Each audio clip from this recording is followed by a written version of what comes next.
when you don't have the money to stack in knowledge. Knowledge is the most important thing that you have before even stacking cash. Yeah. Because you could have all the stack that you want of money, and if you don't have the knowledge and you invest that, you could lose it all. You could do the wrong thing, and all of that time that you spend stacking that money, you lose it in one day because you didn't educate yourself on what you were doing, and you just thought, oh, I have the money, let me just put it here. Let me buy a house. Let me invest with so.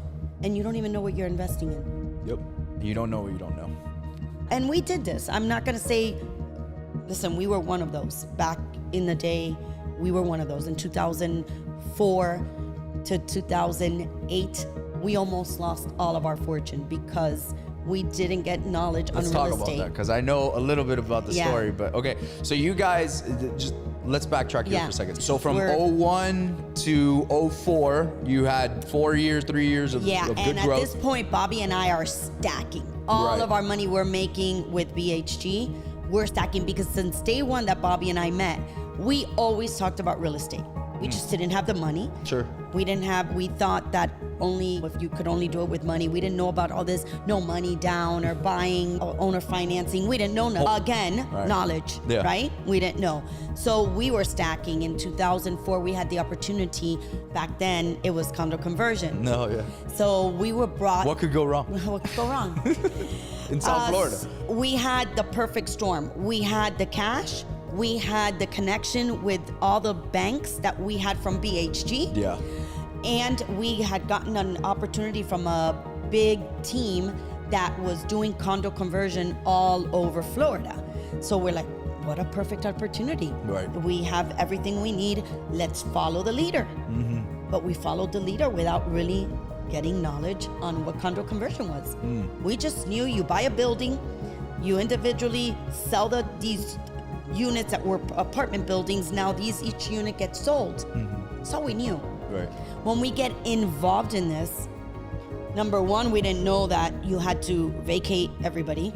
Then you needed an attorney to individually title each unit, which took a year, each building. How much money did you guys put into this? So we had bought $81 million worth of real estate at 95% finance. Wow. Because again, we had the banks that we had a relationship with, so they knew us, so they gave us everything. And back then, mortgages were, they would give you 120%. Yeah. So you would close and the With same time, you would get a line of credit right away. You guys are, okay, so you're saying 81 million, 81 million 5% is what you're putting down. Yeah, more or less, between like closing 3 costs million and everything. Still a considerable amount of money. Yeah, considering, but we had partners, remember?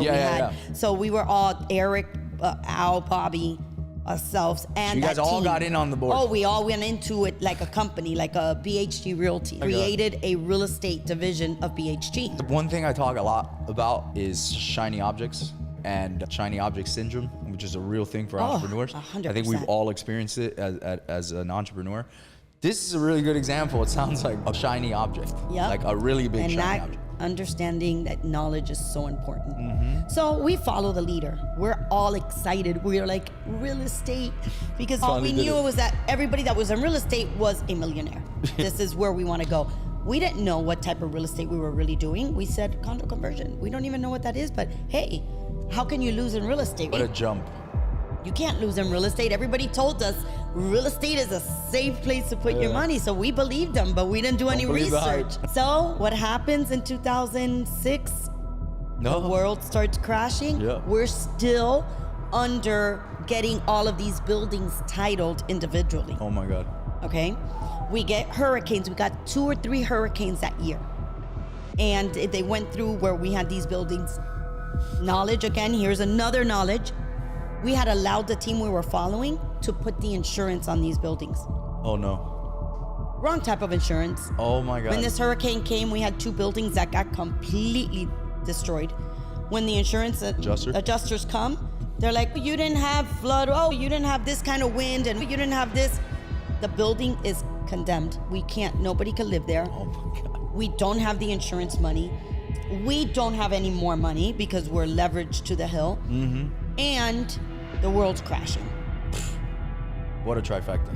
Now what do we do? Yeah. We So were what like, did you do? Right. We panicked. Bobby contacted bankruptcy attorneys. We didn't know what to do, but when we started talking to the attorneys like, well, guess what? You have BHG As a personal guarantor? Personal guarantor. Oh my God. To all these buildings. And we were like, Oh no. oh no, there's no way. That's even worse. We could allow BHG to go away. This is your baby. Yeah. Are you kidding me? This is what's giving us. And all the while, BHG is still doing very well throughout this time. BHG's thriving, but we're not focusing on BHG No, because we lost focus. Yeah, you got a shiny Everybody, we were like, woo, this real estate. So we're letting BHG just run, not even focusing on it, just letting it be. When the attorneys tell Bobby that, and Eric and Al, we all said, guys, this can't happen. We cannot lose everything we have worked so hard for. So guess what? Bobby and Al went full on focus on BHG. We need to scale this. This needs to pay for all of this that we're drowning right now, that's bleeding us out, because we can't let it go. Sure. They went, and then Barbie, Eric, myself, we went to the real estate part. And we were like, okay, guys, we're gonna get knowledge on this. We need to know what this is all about. We started learning what apartment building was, rentals. So we're like, we need to fill these apartment buildings back up, the ones that were not damaged, because there was 2 of them that we couldn't. We need to put tenants back in here. How do we do this? We don't know property management. We don't know nothing. We start putting people back in, and then we're like, hold on a minute, we gotta collect rents. Oh my God, there's people complaining that the toilet's not working. Oh my God, there's this. Who works on this? Who's gonna attend to this? What do we do? Now you're in real estate. Now we're in real estate. Yeah. Now we were like, whoa. So now I start learning property management alongside with Eric, and Barbie focuses on the real estate side of getting agents to bring us tenants, learning about the values of these properties, how are we gonna sell them. So Barbie starts focusing on that. We start focusing on management and tenants. Bottom line is that what we learned, that university degree there, was that knowledge is the most important thing before cash. And we, as entrepreneur, and having that mindset that we were not gonna fail this time around, no matter what, because we had too much put on the line for us to let it fall. And we just put our PMA on. It was our PMA mindset every single day, PMA all day, every day. That what just PMA stands for what? Positive mental attitude. There you go. And we did that every single day, no matter what came in our table. We were like, nope, we're gonna get over this. We're gonna get over this. And we did. We sold all these units, all these buildings, not units. We sold them. And we lost money. We came to the table at closing. We would come with money to the closing. We were one of the only ones, condo converters in South Florida, that did not default with Ocean Bank. One of the only Bet you they appreciate ones. that. Oh yeah, we were like, nope, we're not doing this. We're gonna keep our integrity. Everything that we stood for, we're like, no, we're gonna work this out. And Yeah, we when did. shit hits the fan, you learn. You just learn. A lot of people just, drop it. That's it. No, we were like, this is not gonna happen. And we just went forward. We swam out. That's badass. If one thing I could give anybody advice on is that always stand behind your word. Yeah. Always. It goes so far long in business. Even if you have to renegotiate, take a time, whatever it is, but when you say something, do it. Because in this business, it's all about your reputation and doing what you say. I think some of those lessons you have to go through it on your own. Yeah, you do. And everybody goes through them. Hopefully they learn from them, though. That's Hopefully, the problem, yeah. that some of them just keep on doing the same mistake. My daughter always tells me because I used to tell her, stop tripping over the same rock. Yeah. You could trip over a different one, but don't trip over the same rock. You already did that mistake. You saw that it didn't work. Why are you continuously doing the same mistake? Learn from them.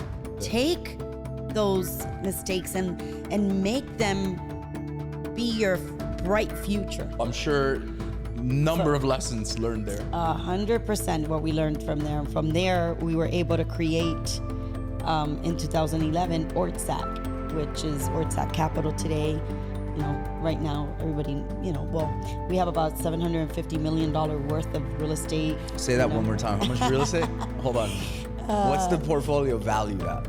750 million. And if it wasn't for what's going on right now because of the rates and the cap rates change and all that stuff, it would have been more. But you know, it's only kind of 750 million. Only. What happened? Where's the other 250? You know, we're getting there. You know, we're gonna get there.